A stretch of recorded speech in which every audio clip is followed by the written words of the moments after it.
복음이라는 것은 그리스도인에게 있어서 또한 우리 신앙에 있어서 가장 핵심이며 너무나 중요한 부분이라고 생각합니다. 그런데 모든 사람이 이 복음이라는 것을 다 알 수는, 다 깨달을 수는 없다는 것 또한 사실인 것 같습니다.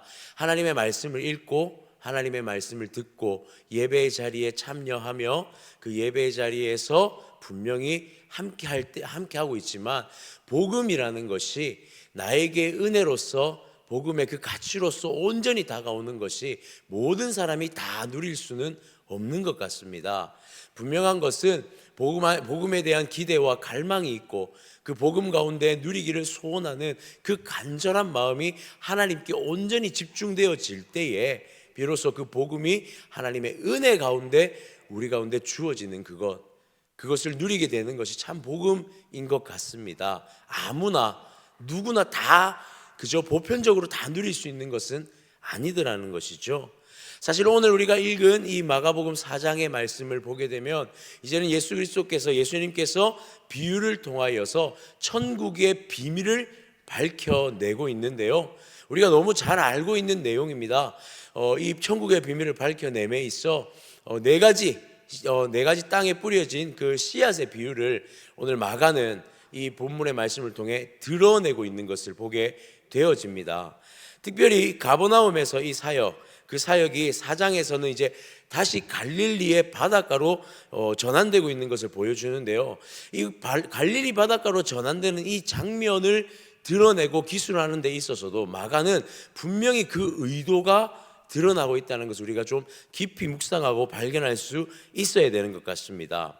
갈릴리로에 이렇게 전환하는 장면을 1절에서 보게 되어지는데요, 1절에 보니 예수께서 다시 바닷가에서 가르치시니 큰 무리가 모여들거늘 예수께서 바다에 떠 있는 배에 올라앉으시고 온 무리는 바닷가 육지에 있더라. 굉장히 자세한 상황과 그 환경을 드러내고 있는 것을 1절 한 절 가운데 보여주고 있더라는 것입니다. 예수님께서 배에 오르셔서 그 바다에 있는 배에 오르시고 사람들은 많은 큰 무리가 따라와 육지에 앉아 있다라는 이 장면, 예수님께서 마치 이 배를 설교의 강단으로 사용하시고 거리가 조금 떨어져 있죠, 그 육지에 앉아서 설교를 듣고 있는 이러한 모습을 연출하고 있는데요, 그것을 매우 자세하게 기술하고 있더라는 것입니다. 이것은 마치 우리의 이 설교의 강단의 모습과 이 교회의 회중의 모습과 같은 이런 느낌을 좀 연출하는 것처럼 보여져요. 그러면서 예수 그리스도의 말씀에 큰 무리들이, 많이 모인 그 무리들이 온전히 집중하게끔 하고 있는 것을 보여주고 있더라는 사실입니다. 집중도를 높여주고 있는 것이죠. 즉 예수님께서 지금 이 설교 말씀, 비유를 들어 말씀하시는 이 장면에 모든 회중이 집중하여 보게끔 하고 있더라는 사실입니다. 자, 마가는 이 장면을 통해서 하나님의 말씀을 듣고 있는 환경적 요인이 어떠한가를 보여주고 있는 것이죠. 복음의 말씀이 선포되어지는데 이 큰 무리, 많은 무리들이 이 복음의 말씀을 듣는 데 있어서 모두가 다 복음의 은혜를 누리는 것은 아니다라는 것을 간접적으로 드러내고 있더라는 것입니다. 하나님 말씀에, 예수 그리스도의 말씀에 집중하여 그 가운데 특별히 나타나는 이 비유의 말씀에 집중하게 되는 것을 보여주고 있다라는 사실이죠.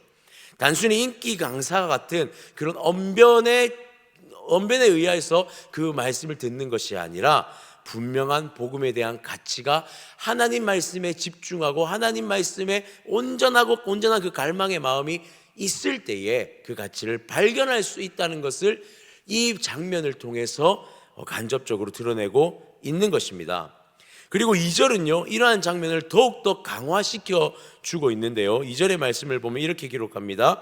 이에 예수께서 여러 가지 비유로 가르치시니 그 가르치시는 중에 그들에게 이르시되, 예수님께서요 배에서 한 가지의 비유를 드시지 않으셨습니다.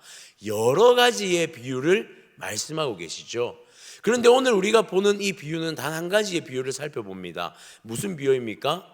먼저 보는 비유가 바로 이 씨 뿌리는 비유를 보고 있는 것이죠. 그러니까 이 마가는요, 여러 가지 비유라고 말하는 것을 표현함을 통해서 그 중에 특별히 예수 그리스도의 복음이 천국의 비밀이 숨겨져 있는 이 씨 뿌리는 비유를 더욱더 집중적으로 보여지게 하는 그러한 방식으로 기술을 하고 있더라는 사실입니다.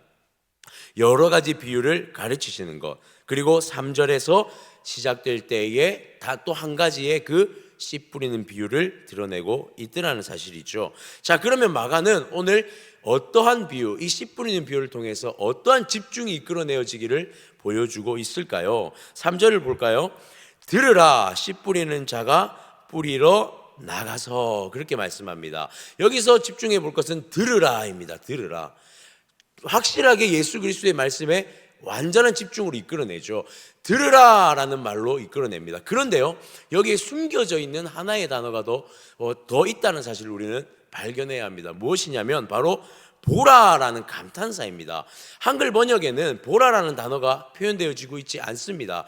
그런데 히브리어 원어로 이렇게 보게 되어지면 이 단어 안에 들으라, 그 다음에 또한 보라라는 감탄사가 함께 기록되어져 있습니다. 즉, 한 번에 들으라가 아니라 들으라 그리고 보라라고 말하고 있는 거예요. 들으라 그리고 보라라고 말하면서 확실한 집중, 복음이 오늘 그 예수님의 말씀 안에 선명하게 드러나고 있다는 것을, 이것을 집중하는 자는 알 수 있고 모든 자가 다 알 수 있는 것이 아니라 하나님의 말씀에 기대하고 갈망하고 들을 게 있는 자가 들을 때에 분명히 알 수 있다라는 것을 보여주고 있는 것이죠. 바로 이 씨 뿌리는 비유에 대해서 그 관심을 더욱더 끌어올리고 있는 것을 보게 되어집니다. 그렇습니다. 마가의 이러한 기술 방식, 이런 조술 방식은요, 이런 시도는 복음의 중요성에 대하여서 우리에게 다시 한번 상기하게 만들고 있습니다. 우리가 지금 이 시대를 어떻게 부릅니까? 말씀의 홍수의 시대라고 부릅니다. 인터넷 하나만 클릭해도 말씀이 나오고요, 인터넷 하나에 조금만 알고리즘을 타고 가도 정말 수많은 설교가들의 설교를 들을 수 있습니다. 설교 안에 많은 설교 안에 복음이라는 것이 분명히 담겨서 전해지는데요, 이 수많은 설교 안에서 과연 우리는 복음을 누리고 있느냐에 대한 문제죠. 수많은 설교 안에서 정말 하나님의 참된 복음이 우리의 심령 가운데 누려지고 있느냐라는 것입니다. 많은 설교를 귀로 많이 듣는다고 해서 그것이 다 복음은 아니라는 것입니다. 하나님의 말씀 앞에 귀를 기울이고 그 말씀이 내 눈앞에서 펼쳐지는 놀라운 역사가, 그리고 내 심령을 변화시키는 은혜의 역사가 일어날 때에서야 그것은 비로소 복음의 말씀이 될 수 있다는 것이죠. 사랑하는 성도님들, 오늘 이 새벽에 우리가 함께 짧게 나눌 이 씨 뿌리는 비유, 이 짧은 시간이지만 그 비유 안에서 우리는 복음을 발견하기를 주님의 이름으로 축복합니다. 그렇다면 과연 이 씨 뿌리는 비유는 어떤 비유일까요? 앞서 서론 부분에 이렇게 집중하게 만드는 것이 이 씨 뿌리는 비유를 예수님께서 말씀하시는 장면 속에서도 분명히 드러나고 있다는 것을 알게 됩니다. 간략하게 설명하자면 이렇습니다. 한 농부가 씨를 뿌리러 밭에 나갑니다. 농부의 손에서 씨들이 뿌려지죠. 그리고 흩어져 날아가는 것을 보게 됩니다. 그런데 어디에 떨어집니까? 4절에 보니 길가에 떨어진 씨에 대해서 말하고 있습니다. 그런데 이 씨들은 새들이 와서 먹어버립니다. 5절에 보니 돌밭에 떨어진 씨의 비유에 대해서 말하고요, 이것은 싹이 나지만 6절에 뿌리가 뜨거운 햇볕에 타버려 자라나지 못함을, 말라버림을 보게 됩니다. 7절에 보니요, 가시떨기에 떨어진 씨앗에 대한 비유를 보여주고 가시가 기운을 막아서 결실하지 못하는 모습을 또한 보여주죠. 그리고 또 하나의 씨앗은 좋은 땅에 떨어집니다. 옥토에 떨어집니다. 그리고 무성한 결실, 30배, 60배, 100배에 달하는 열매를 맺는 것을 보게 됩니다. 자, 우리는 이 네 개의 씨앗이, 이 네 부분에 떨어진 씨앗이요, 이렇게 뿌려진 씨앗을 보게 되는데요, 우리는 여기서 무엇에 집중하여서 보아야 할까요?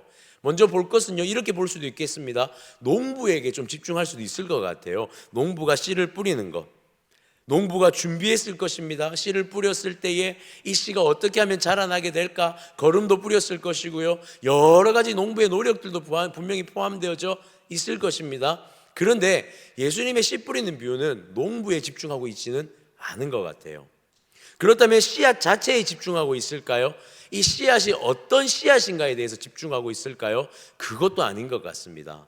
이 씨 뿌리는 비유를, 특히 마가복음 이 4장에 드러나는 씨 뿌리는 비유는요, 철저하게 무엇에 집중하고 있냐면 바로 이 토양에 집중하고 있는 거예요. 밭에 집중하고 있는 것을 보게 되어집니다. 새 위치, 그리고 또 하나의 온전한 위치를 보여주죠. 길가에 떨어진 그 길가, 돌밭이라는 돌밭, 가시떨기, 그리고 좋은 땅, 이 네 개의 땅에 분명히 예수님의 말씀 비유가 집중되어져 있다는 것을 보게 되더라는 것이죠. 이 세 위치를 보면 하나의 공통점이 있습니다. 앞서 나온 세 위치, 좋은 땅이 아닌 이 세 위치에는 어떠한 공통점이 있습니까? 바로 장애물이 있다는 거예요. 방해의 요소가 있다는 것이 이 세 땅의 공통점입니다. 열매 맺는 것을 차단하고 있습니다. 열매 맺을 수 없는 장애물이 있는 땅인 것이죠. 한마디로 예수님께서 확고하게 집중하고 있는 것은 씨앗이 아닌 이 장애물이 있는 땅과 장애물이 없는 좋은 땅입니다. 그렇습니다. 예수님은 좋은 밭, 즉 좋은 마음에 뿌려진 씨앗, 복음의 씨앗이 열매를 맺는다라고 말씀하고 있다라는 사실이죠. 모든 이곳에 모여 그곳에 모여 있는 백성들이 이 씨앗이 떨어진 땅에 집중하기를 원하고 있다라는 사실입니다. 좋은 땅에 뿌려진 씨는 30배, 60배, 100배, 즉 장애물이 없고 그것을 막고 있지 않는 그 좋은 땅에서는 열매를 맺는다라는 것이죠. 이것은요, 사장의 시작, 우리가 앞서 서론에 봤던 부분과 매우 비슷한 맥락으로 이 비유를 설명해내고 있는 것입니다. 우리가 이 앞에 설명을 볼 때에 무엇에 집중하느냐에 대해서 보았죠. 얼마나 집중하느냐에 대해서 보았죠. 즉 하나님 말씀이 우리의 마음밭에 떨어져 자라남에 있어서 하나님 말씀을 정말로 기대하고 소망하고 갈망하는 그 마음밭에 씨앗이 뿌려질 때 그 마음에 복음이라는 것이 싹트게 되어지고 복음은 곧 온전한 열매를 맺는 역사가 드러난다는 것이 사장의 시작부터 비유의 내용까지도 이어져 오고 연결되어져 오고 있더라는 사실입니다. 말씀을 듣는 자의 마음, 말씀 속 복음의 씨앗이 우리의 온전한 마음에 떨어질 때 열매를 맺는다는 것이죠. 나아가서요, 이 말씀은 9절에서 또 한 번 절정을 이루고 있는 것을 보게 되어집니다. 9절의 말씀을 볼까요? 또 이르시되 들을 귀 있는 자는 들으라 하시니라. 누가 복음을 듣습니까? 누가 복음의 씨앗의 열매를 맛봅니까? 들을 귀 있는 자가 복음의 열매를 맛본다고 다시 한번 그 절정을 보여주고 있는 것이죠. 들을 귀 있는 자, 즉 마음의 준비가 되어진 자들, 마음에 정말 이 하나님의 예수 그리스도의 복음이 떨어지기를 기대하고 갈망하는 자들이 열매 맺는다고 말합니다. 하나님의 여러 가지 비유, 예수 그리스도의 여러 가지 비유, 특별히 그 비유들 가운데 마가가 드러내고자 했던 이 씨 뿌리는 비유, 이것을 통해 우리의 마음밭에 대하여서 분명하게 말씀하고 있더라는 것입니다. 정말 재미있는 사실은요, 10절에서 12절의 말씀에 이것을 계속해서 연결해서 보여주고 있습니다. 10절을 한번 볼까요? 예수께서 홀로 계실 때에 함께한 사람들이 12제자와 더불어 그 비유들에 대하여 물으니, 자, 예수님께서 홀로 계시고 함께한 사람들이 12제자와 더불어서 비유에 대해서 물었다라고 하는데요, 앞서 1절에서는요 많은 사람들이 큰 무리가 모였다고 했습니다. 그런데 여기 10절에서 보니 큰 무리가 다 남아있는 것 같지는 않아요. 제자들과 함께 일부의 사람들이 남아서 이 비유에 대해 궁금증을 가지고 있습니다. 이것 또한 똑같은 맥락을 보여주고 있죠. 많은 무리가 예수님의 말씀을 들었지만 그곳에 남아있는 자들은 소수라는 겁니다. 하나님의 말씀이 선포되어지지만 그 복음을 온전히 누릴 수 있는 것은 말씀에 대한 갈망이 있는 소수라는 것이 계속해서 연결되어져서 보여지고 있더라는 사실이에요. 그 일부 사람들이 바로 하나님의 마음에 떨어진 씨앗에 그 반응하는 자들처럼 보여지고 있더라는 것입니다. 11절을 볼까요? 이르시되 하나님 나라의 비밀을 너희에게는 주었으나 외인에게는 모든 것을 비유로 하나니. 이제는 조금 더 분명하게 밝히고 계십니다. 예수님께서 이 복음은 누구나 다 할 수 있는 복음은 아니다라고 말씀하고 계신 것이죠. 그리고 12절을 볼까요? 이는 그들로 보기는 보아도 알지 못하며 듣기는 들어도 깨닫지 못하게 하여 돌이켜 죄사함을 얻지 못하게 하려 함이라 하시고. 그렇습니다. 하나님의 말씀이 우리에게 수없이 많이 주어지지만 그 말씀은 온전히 하나님의 말씀을 기대하는 좋은 밭의 마음을 가진 그 한 사람의 영혼 가운데 드러나는 놀라운 역사라는 사실을 점점 더 선명하게 드러내는 것을 오늘 이 1절에서부터 4장 1절에서 12절까지 보여주고 있습니다. 사랑하는 성도님들, 어떻습니까? 우리는 일주일 동안 많은 예배를 드립니다. 새벽을 깨워 새벽에 예배를 드리고요, 수요일마다 수요일에 예배를 드리고요, 금요일이 되면 함께 기도하기 위해 모여 예배를 드립니다. 주일이 되면요, 오전과 오후 아이들과 청년들이 각자의 자리에서 함께 모여 예배를 드립니다. 그런데요, 그곳에서 정말 하나님의 복음의 은혜를 누리는 자가 몇 명이나 되겠습니까? 정말 수많은 그 말씀의 선포 가운데 정말 주옥 같은 하나님의 말씀이 이 강단에서 선포되어지지만 그 말씀이 영혼 가운데, 그 심령 가운데 회개함과 죄사함과 다시 한번 새롭게 되면 놀라운 역사를 맛보는 자는 과연 얼마나 되어질까요? 사랑하는 성도님들, 때로는 이런 말들도 우리 가운데 나타나기도 합니다. 오늘 말씀이 이랬어. 오늘 말씀이 이래서 내 귀에 별로 듣기 좋지 않았던 것 같아. 이런 환경 때문에 내가 말씀에 집중하지 못한 것 같아. 그런데요, 정말 복음이 역사하는 자리는요, 그 마음에 하나님의 말씀에 대한 갈망과 기대하는 마음이 있다면 환경의 요소가 조금 부족하다 할지라도, 상황의 요소가 조금은 부족하다 할지라도 우리의 마음이 온전히 하나님을 향할 때 말씀의 역사는 분명히 일어나더라는 사실입니다. 그렇습니다. 사랑하는 성도님들, 우리의 마음과 생각을 지키시는 그 하나님을 기대하고 나아가 우리의 마음밭이 하나님 앞에 온전히 세워지기를 간절히 소망합니다. 빌립보서 4장 7절에는 이렇게 기록합니다. 그리하면 모든 지각에 뛰어난 하나님의 평강이 그리스도 예수 안에서 무엇을 지킵니까? 너희의 마음과 생각을 지키시리라. 아멘. 하나님께서는 우리의 마음과 생각이 온전히 하나님의 좋은 밭이 되어 뿌려지는 그 말씀의 씨앗이 자라나기를 원하신다는 것을 기억했으면 좋겠습니다. 특별히 오늘 청년들이 수련회를 가잖아요. 짧은 1박 2일의 수련회 동안 그들이 말씀을 접할 수 있는 시간은 그렇게 길지 않을 수도 있습니다. 그러나 기대하는 것은 그 말씀의 온전한 씨앗이 그들 마음에 뿌려질 때 그 마음밭이 하나님의 온전한 마음으로 회복되어지고 잘 그 마음의 밭에 씨앗이 뿌려져 자라나 열매 맺을 수 있도록 또한 기도해 주시기를 부탁드립니다. 그러한 놀라운 은혜의 역사가 오늘 이 새벽에 이 자리에 함께한 우리와 우리 교회 가운데 우리 모든 성도님들의 삶 가운데 드러나기를 주님의 이름으로 축복합니다.